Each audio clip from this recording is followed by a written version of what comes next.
Assalamualaikum, salam sejahtera. Baik. Okey, penerangan berkaitan dengan soalan ya. Soalan seterusnya iaitu soalan nombor 11 ya. Soalan nombor 11 okey, soalan nombor 11 yang bermula di sini. Okey, soalan nombor 11. Baik, ini soalan nombor 11 ya. Baik. Sesebuah negara yang menjalankan dasar perlindungan terhadap perdagangan antarabangsa bertujuan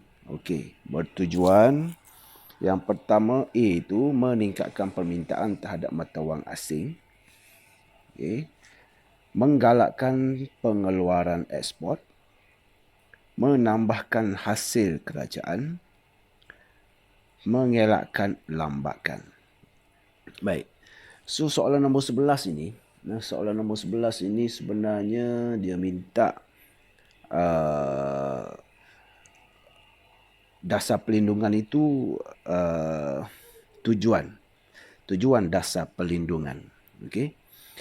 Tapi kalau kita lihat di sini, kalau kita lihat meningkatkan permintaan terhadap mata wang asing, ya, itu memang salah lah. A itu memang salah. Tapi B, C dan D itu semua itu adalah merupakan tujuan perlindungan, dasar perlindungan terhadap perdagangan antarabangsa dijalankan. Okey. Itu adalah tujuan dia. Tetapi kita kena lihat baik-baik soalan ini. Okey, kita kena lihat baik-baik soalan ini. Ya, kalau kita lihat soalan ini dia bagi tahu dasar perlindungan. Okey, dasar perlindungan. Ya. So bila disebut dasar perlindungan, kalau kita lihat B, menggalakkan pengeluaran ekspor. Okey, jawapan itu tidak menampakkan satu perlindungan sebenarnya.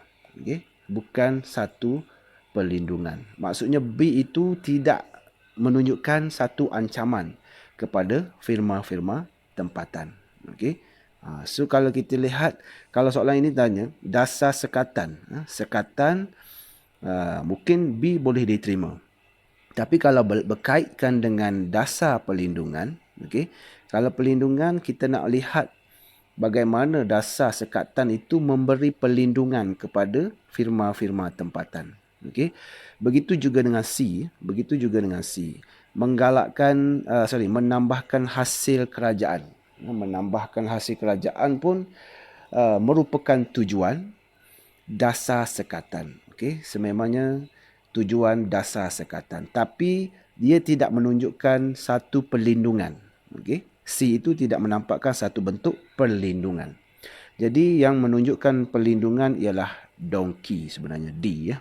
Mengelakkan lambakan kerana lambakan ini akan menjejaskan firma-firma tempatan. Ini D itu barulah menampakkan satu bentuk perlindungan, dasar perlindungan. So jawapannya adalah D. Okey. Baik, kita lihat soalan 12 ya. Soalan 12. Harga kereta buatan Malaysia, okey, harga kereta buatan Malaysia di Australia ialah $15,000 Australia sebiji sebuah. Okey, jika kadar pertukaran berubah daripada Australia dollar 1 sama dengan RM3.50 kepada RM3.20, maka harga kereta tersebut jadi di sini memperlihatkan nilai RM telah mengalami peningkatan. Okey, telah mengalami peningkatan. Jadi semakin sedikitlah nilai RM akan diperlukan untuk ditukarkan dengan $15,000 Australia itu. Okey, kalau kita lihat di sini contoh yang pertama sekali. Sekejap ya.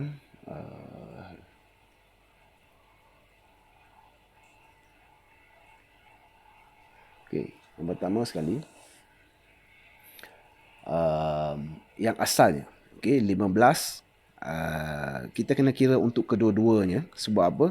Sebab soalan 12 ini dia menunjukkan sebanyak. Bila sebanyak, maknanya kita perlu kira untuk kedua-duanya sekali lah. Okay.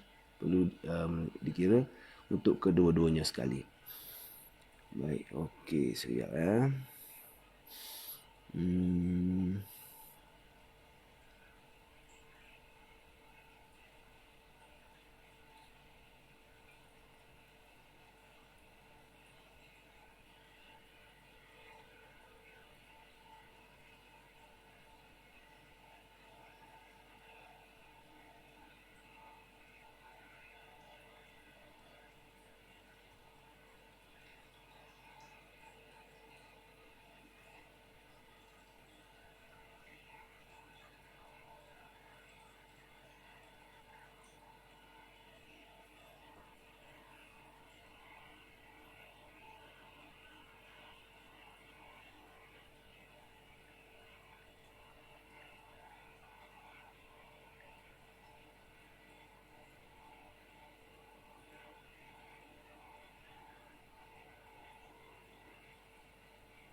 Okey, yang pertama sekali.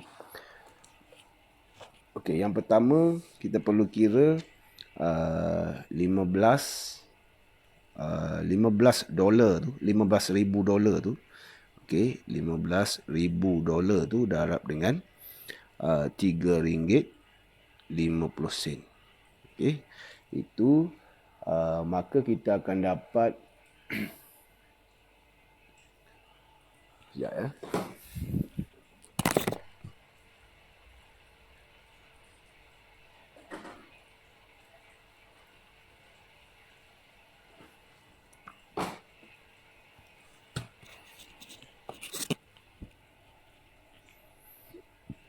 Baik, maka kita akan dapat 15,000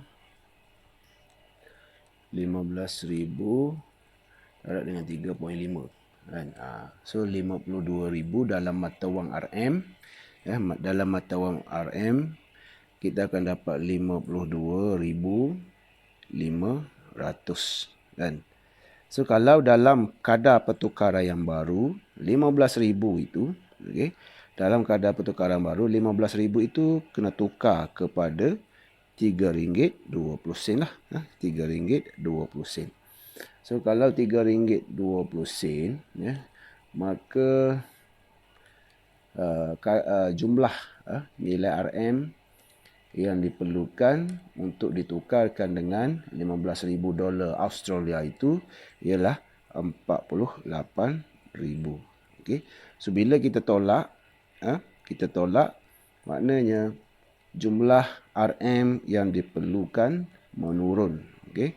Menurun sebanyak 4,500. Okey, 4,500. So jawapannya ialah A lah, menurun sebanyak 4,500. Okey. Macam tu cara kira dia. Okey. So jawapannya adalah A lah, A.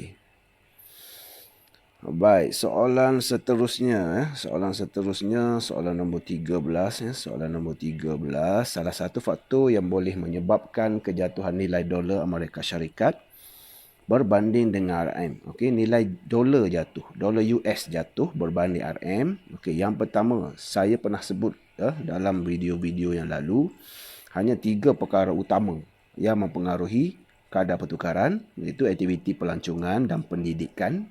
Yang kedua, aktiviti import dan ekspor. Yang ketiga, aktiviti pelaburan. Okey, jadi kalaulah nilai dolar US ini telah mengalami penurunan, nilai dolar US ini telah mengalami penurunan berbanding dengan RM, maka A, peningkatan import Amerika Syarikat terhadap barangan Malaysia. Import Okey, import Amerika Syarikat terhadap barang Malaysia. Jadi kalau keadaan itu berlaku menyebabkan peningkatan penawaran mata wang dolar Amerika Syarikat. Peningkatan penawaran dolar Amerika Syarikat. So bila contohnya, okey, kalau kita lukis rajah, okey, kelok permintaan penawaran mata wang dolar, ini permintaan mata wang dolar. Okey, ini kadar pertukaran. Okey, katakan kadar pertukaran yang asal ialah RM3 sedolar. Ya. Jadi kalaulah berlaku peningkatan penawaran dolar, okey, katakan ke S1, maka semakin sedikit nilai RM yang diperlukan untuk ditukarkan dengan mata wang dolar. So, ini menunjukkan kenaikan nilai RM dan menunjukkan kejatuhan nilai dolar. Dan sesuai dengan apa yang disebut dalam soalan, kejatuhan. Jadi, A itu akan menyebabkan peningkatan penawaran dolar. Kan? So, jawapannya adalah A. Okay, jawapannya adalah A. Okay. Manakala B pula, semakin ramai rakyat Malaysia bekerja di Amerika Syarikat. Okay. Kalau yang itu, dia akan menyebabkan apa? Akan menyebabkan rakyat Malaysia yang bekerja di sana, rakyat Malaysia yang bekerja di Amerika Syarikat, maka itu menunjukkan berlaku pelaburan di sana. Dan berlaku pelaburan di sana. Dan mungkin juga mereka akan menghantar pendapatan yang mereka perolehi ke Malaysia. Dan so itu akan meningkatkan permintaan RM dan permintaan RM. Ya. C, tabungan rakyat Malaysia di Amerika Syarikat meningkat. Ya, itu akan meningkatkan permintaan. Itu akan meningkatkan permintaan dolar. Ya. Sebab kita nak menabung di sana, perlu menabung dalam mata wang USD. Ya. So, untuk mendapatkan mata wang USD, maka rakyat Malaysia perlu menawarkan RM untuk meminta USD. So, kesan kepada USD, permintaan USD yang meningkat. Ya. Okey. Di peningkatan pelaburan Malaysia ke Amerika Syarikat. Okey, peningkatan pelaburan Malaysia ke Amerika Syarikat pun sama. Pelabur yang nak melabur di Amerika Syarikat perlu melabur dalam mata wang USD. Ya. Perlu melabur dalam mata wang USD. Ya. Jadi, kalau mereka nak melabur dalam mata wang USD, mereka perlu tukarkan RM kepada USD dulu. Barulah boleh melabur di Amerika Syarikat. So, itu akan menyebabkan peningkatan permintaan USD. Ya. Kalau berlaku peningkatan permintaan USD, kelok permintaan itu akan beralih ke sana. Kan? So, ini akan menyebabkan nilai dolar. Contoh 3 RM 1 dolar. Peningkatan permintaan dolar akan menyebabkan nilai dolar menjadi mahal. Daripada RM3 sedolar kepada RM4 sedolar. Contoh. Kan? So, ini bermaksud nilai dolar akan naik. Tapi di sini soalan sebut kejatuhan nilai dolar. Manakala untuk pilihan jawapan B itu memang tak ada kena-mengena. Ya. Memang tak ada kena-mengena dengan 3 perkara utama yang saya sebut di awal tadi yang mempengaruhi kegiatan, yang mempengaruhi kadar pertukaran asing, iaitu pelancongan dan pendidikan. Yang kedua, import dan ekspor. Dan yang ketiga, pelaburan. Ya. Yang B itu semakin ramai rakyat Malaysia yang bekerja di Amerika Syarikat. Okay. Itu sepertinya tidak mempunyai kaitan dengan ketiga-tiga faktor yang saya sebutkan tadi. Ya. So, jawapannya ialah A. Ya. Jawapan soalan nombor 13 ialah A. Okay. A. Baik, soalan nombor 14. Soalan antara berikut yang manakah bukan sekatan terhadap perdagangan bebas? Bukan sekatan. Okey, bukan sekatan ini, dalam konteks ini, macam mana kita nak melihat sama ada ia adalah sekatan atau tidak. Okey. Baik, kota itu adalah sebentuk sekatan dari segi kuantiti. Okey. A itu sememangnya sekatan. Ya. A itu sememangnya sekatan. B, embargo. Embargo adalah pengharaman menjalankan perdagangan dengan negara dengan sesebuah negara. Maka B juga merupakan sekatan. Ya. Manakala C, cukai asas itu adalah cukai yang dikenakan terhadap barang yang dikeluarkan oleh firma-firma tempatan. Firma-firma tempatan. So, cukai asas ini adalah bukan sekatan lah. Nak sekat apa? Barang yang dikeluarkan dalam negara kan. Kena ingat ya, barang yang dikeluarkan dalam negara pun dikenakan cukai. Ya. Kereta Proton walaupun dikeluarkan dalam negara kita, untuk beli kereta Proton kita perlu bayar cukai juga, yang dikenali sebagai cukai excise. Ya. Peraturan kesihatan ini maksud dia sekatan juga. Ya. Contohnya, peraturan kesihatan ini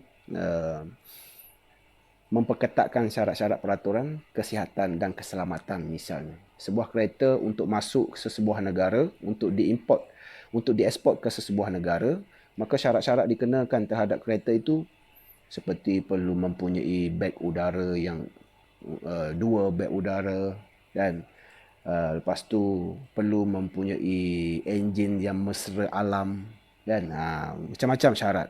So syarat-syarat ini boleh menjejaskan aktiviti ekspor kenderaan dan ia juga merupakan satu bentuk sekatan. Jadi jawapan untuk soalan 12 ini ialah soalan 14 ini adalah C lah. Okey. Baik, soalan 15 ya, soalan 15 rajah di bawah menunjukkan kelok AA ialah kelok kemungkinan pengeluaran bagi negara A dalam pengeluaran barang X dan barang Y. Okay, garis AC ialah garis pertukaran antarabangsa. Okay. Garis pertukaran antarabangsa itu maksudnya KKP selepas perdagangan antarabangsa. Itulah maksud dia ya. Okay. Selepas perdagangan antarabangsa. Baik, soalannya. Ya, soalannya sekiranya B ialah titik penggunaan di negara A. Ya, sekiranya B ialah titik penggunaan di negara A selepas perdagangan antarabangsa, berapakah jumlah barang Y yang akan diperoleh oleh negara A? Baik. Ini adalah kelok bagi negara A. Kan? So, soalan tanya, berapakah jumlah barang Y yang akan diperoleh oleh negara A? Yang pertama sekali, macam mana kita nak tentukan? Ya? Macam mana kita nak tentukan kadar pertukaran? Ya? Macam mana kita nak tentukan kadar pertukaran yang menghasilkan titik penggunaan pada titik B tersebut. Ya, pada titik B tersebut. Baik. Okey. Selepas perdagangan antarabangsa, berapakah jumlah barang Y yang akan diperoleh negara A? Okey, negara ini mengkhusus dalam pengeluaran barang X ya. Negara ini mengkhusus dalam pengeluaran barang X. Okey. Tapi dia hanya menggunakan sebanyak 6 barang X sahaja. Tetapi 4 barang X, 4X diekspor. Okey, 4 barang X itu diekspor. Dia hanya guna 6 barang X sahaja dan 4 lagi diekspor ke luar negara. Kan? Okey. So, berapakah yang akan digunakan? Ya?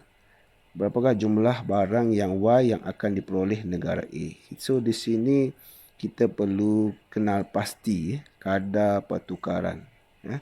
Kadar pertukaran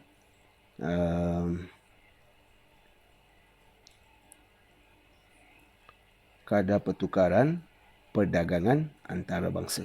Ya? Jadi di sini kita nak tahu macam mana kadar pertukaran ialah 10 bahagi dengan 5 ini.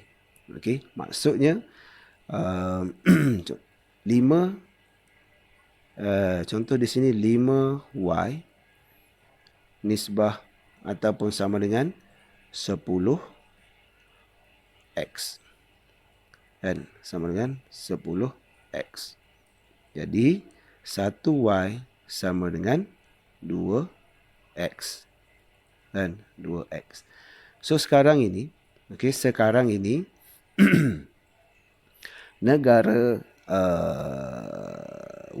negara A ini, negara A ini dia mengekspor sebanyak 4x.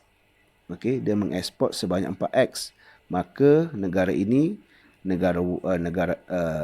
ini akan memperolehi sebanyak 2 barang Y berdasarkan kadar pertukaran ini. So jawapannya adalah donkey, iaitu D. Baik. So di soalan ini sangat tricky, sangat tricky. So sekarang ini kamu perlu tahu bagaimana daripada keluk KKP antarabangsa tu ataupun keluk garis pertukaran antarabangsa ni, kita boleh tentukan kadar pertukaran dengan nisbah 10x nisbah 5y. Itu cara nak dapat daripada keluk KKP. Baik, soalan 16 pula soalan nombor 16. Soalan nombor 16, jadual di bawah menunjukkan pengeluaran barang P dan barang Q bagi negara Malaysia dan Singapura. Malaysia dan Singapura. Soalannya ialah berdasarkan prinsip faedah berbanding, kesimpulan yang dapat dibuat mengenai jadual di atas ialah A. Negara Singapura mengeksport barang P dan barang Q. Faedah berbanding tak boleh. Faedah berbanding mesti salah satu negara mengkhusus dalam satu barang saja.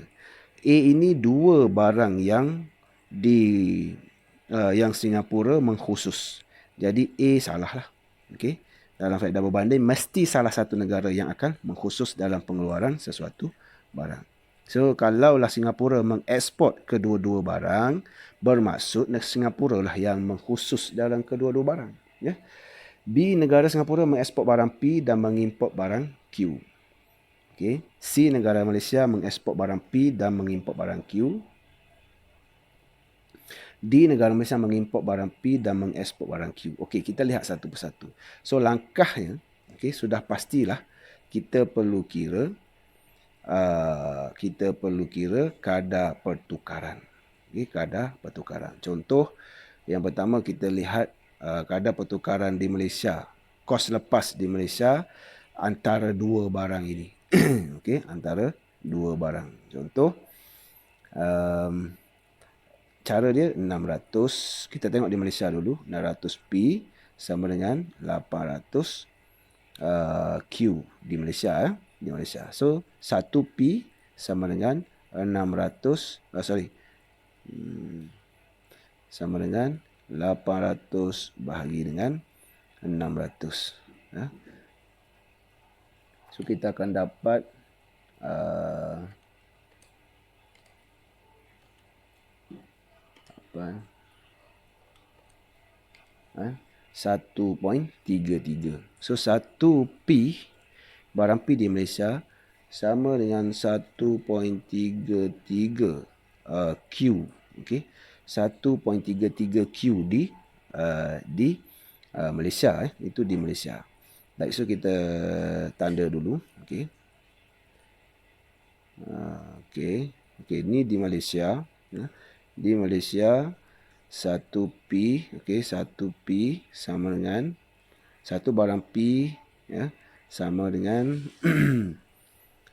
1.33 Q.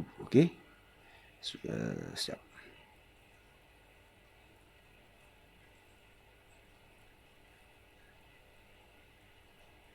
Kita tanda dulu di Malaysia Kita tanda dulu di Malaysia.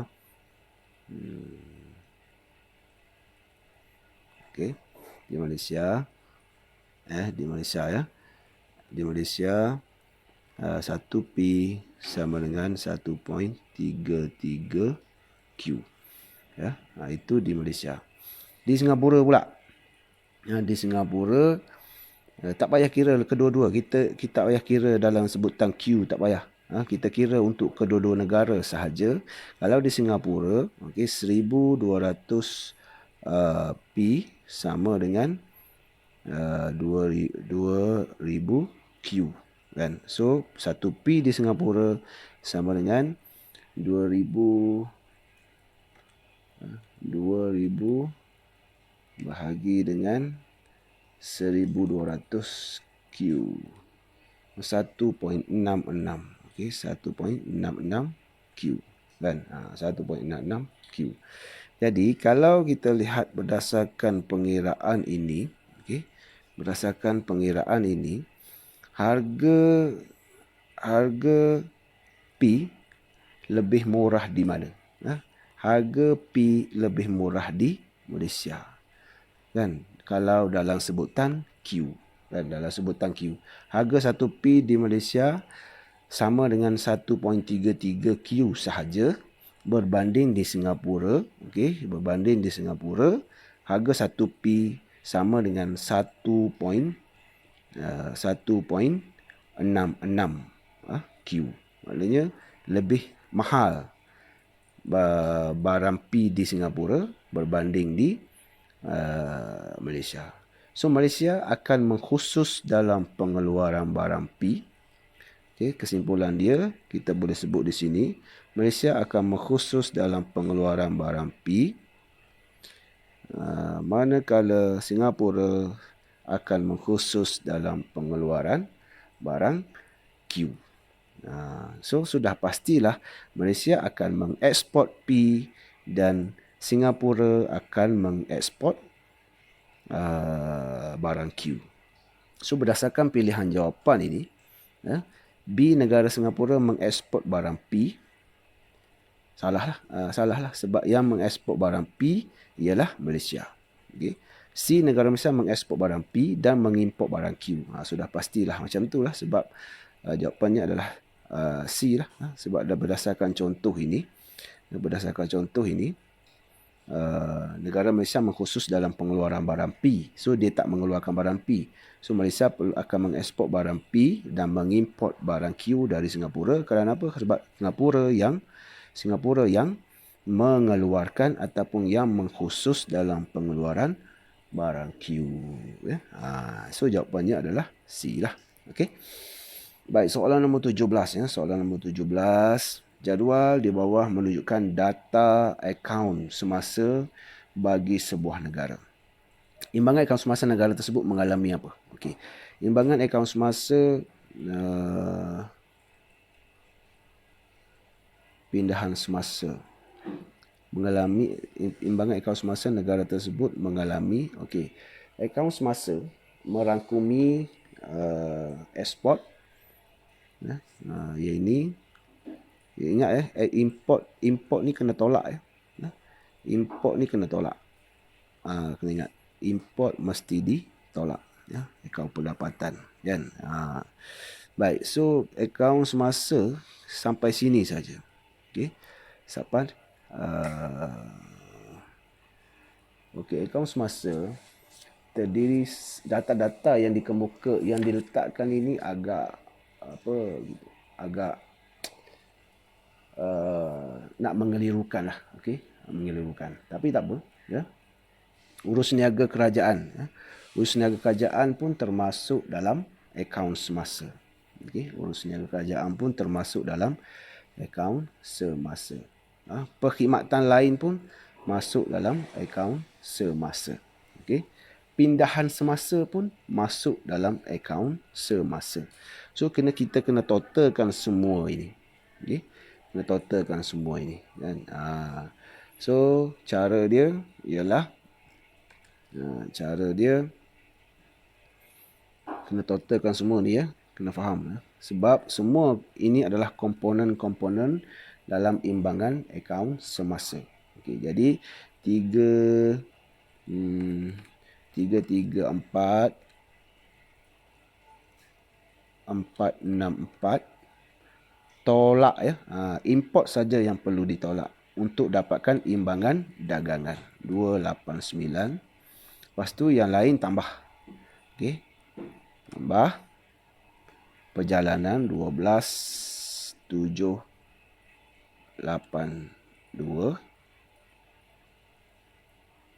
Okey. Okey, sebenarnya pengangkutan pun perlu ditambah ya, tapi oleh kerana nilainya negatif, kena tolak lah.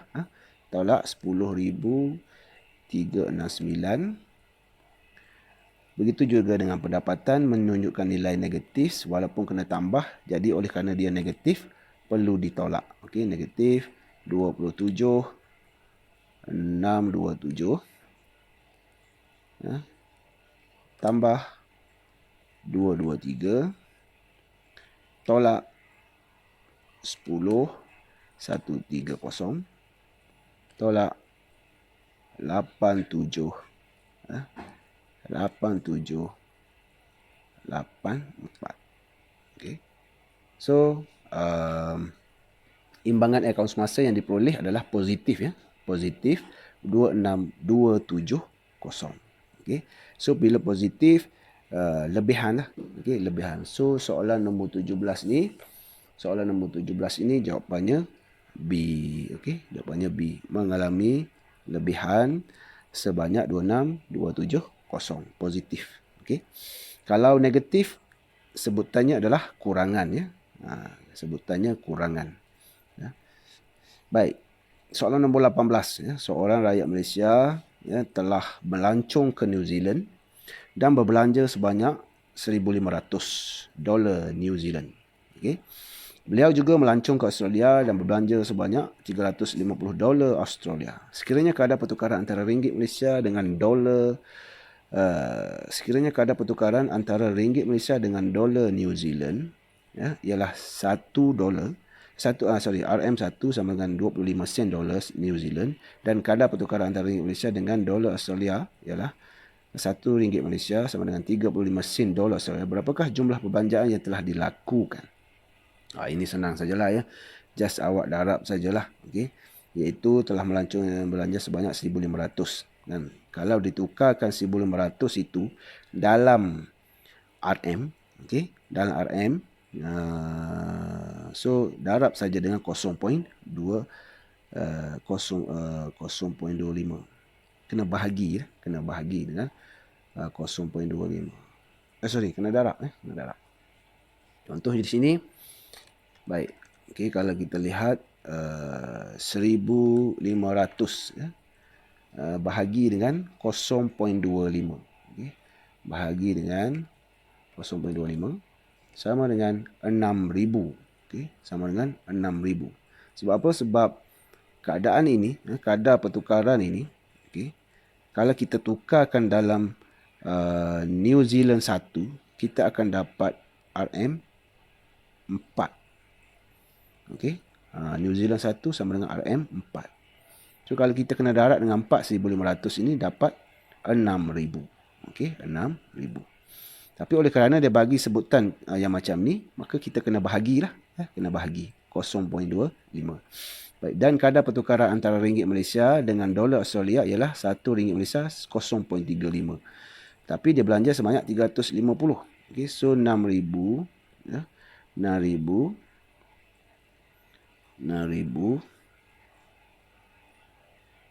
baik, 6,000 dia belanja di New Zealand, manakala di Australia pula belanja sebanyak 350 ya, bahagi dengan 0.35.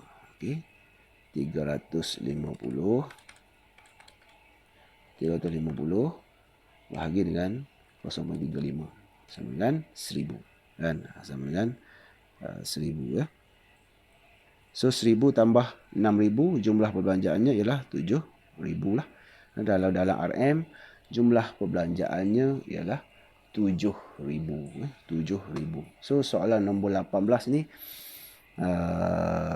jawapannya donkey lah. Jawapannya adalah D. Okey, ini jawapan dia. Okey. RM 7,000 jumlah perbelanjaan. Baik. Soalan nombor 19 ya. Soalan nombor 19 tarif memberi kesan yang buruk kepada sesebuah negara sekiranya kesan buruk sekiranya tarif ini saya pernah sebut dia hanya memberi kesan yang positif sekiranya tarif ini memberi kesan yang positif sekiranya tidak mendapat respon yang sama daripada negara rakan dagang kita. Okey. Dan yang kedua syarat dia permintaan terhadap import itu mestilah bersifat anjal. Okey, bersifat anjal. Maksudnya jika harga barang import itu naik sedikit, kuantiti yang diimport akan menurun dengan banyak. Okey, menurun dengan banyak. Itu maksud dia.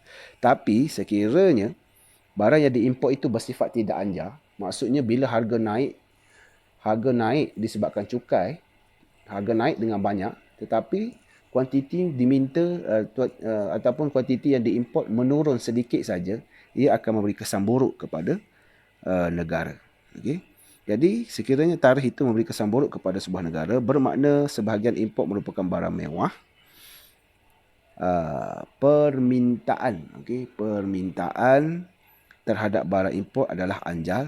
Okey. B itu dia akan memberi kesan yang baik kepada negara jika tarif dikenakan. Okey, sebab barang import adalah bersifat anjal. Okey, bersifat anjal. Sebahagian import merupakan barang mewah. Okey, sebahagian import adalah barang mewah. Okey, A itu kita skip. Okey, A itu kita skip dulu, kita tengok lepas ini. C, negara tersebut belum mencapai guna tenaga penuh. Yang ini tak sesuai, tak kena, tak ada kaitan pun. Ya. Permintaan terhadap barang import adalah tidak anjal. Yang ini akan memberi kesan buruk kepada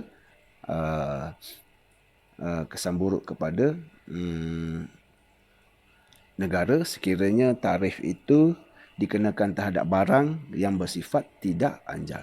Okey. Barang mewah pun ini tak ada kena mengena juga ya. Sebahagian import merupakan barang mewah. Kan? Dia tak bergantung, tengok keadaan ya. Kalau barang mewah itu bersifat anjal atau tidak. Kalau barang mewah itu bersifat tidak anjal, maka memang akan memberi kesan buruk. Kalau anjal, dia akan memberi kesan yang baik. Okey. Alright. So jawapannya adalah donkey lah. Okey, jawapan soalan nombor 19 adalah D ya. Okey, soalan 20 soalan terakhir untuk video pada kali ini ialah pengurangan ekspor Malaysia ke Thailand menyebabkan pengurangan ekspor Malaysia ke Thailand menyebabkan pengurangan ekspor Malaysia ke Thailand itu akan menyebabkan penawaran penawaran mata wang Thailand akan berkurang ya. Pengurangan ya, di sini dia tunjuk pengurangan. Kalau pengurangan bermaksud ekspor Malaysia ke Thailand, dia akan menyebabkan penawaran mata wang Thailand akan berkurangan. Sebab rakyat Thailand, dia nak beli barang daripada Malaysia, mereka perlu bayar dalam mata wang RM.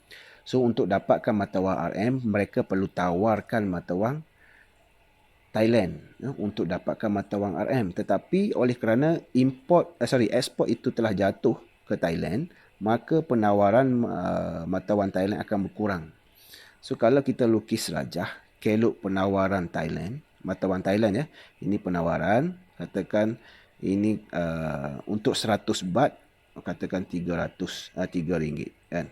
So bila penawaran mata wang Thailand berkurang, so kadar pertukaran yang baru akan meningkat kan, daripada 3 ringgit, ini contoh ya, ke 3 ringgit 100 baht kepada 4 ringgit 1 baht. Okey, so ini menunjukkan nilai RM jatuh dan nilai mata wang Thailand meningkat.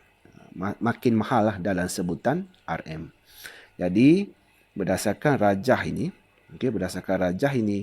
menunjukkan nilai RN ataupun nilai baht Thailand mengalami naik nilai. Kan? So soalan nombor 20 jawapannya ialah A lah. Okey, nilai baht Thailand telah mengalami naik nilai. Dan pada masa yang sama, nilai RM itu yang jatuh. Ya, sebab apa? Sebab semakin banyak RM diperlukan untuk ditukarkan dengan sejumlah mata wang Thailand yang sama. Okey? Baik, itu sahaja video untuk pada kali ini. Kita akan sambung soalan-soalan seterusnya pada video yang akan datang. Okey, terima kasih. Assalamualaikum. Salam sejahtera.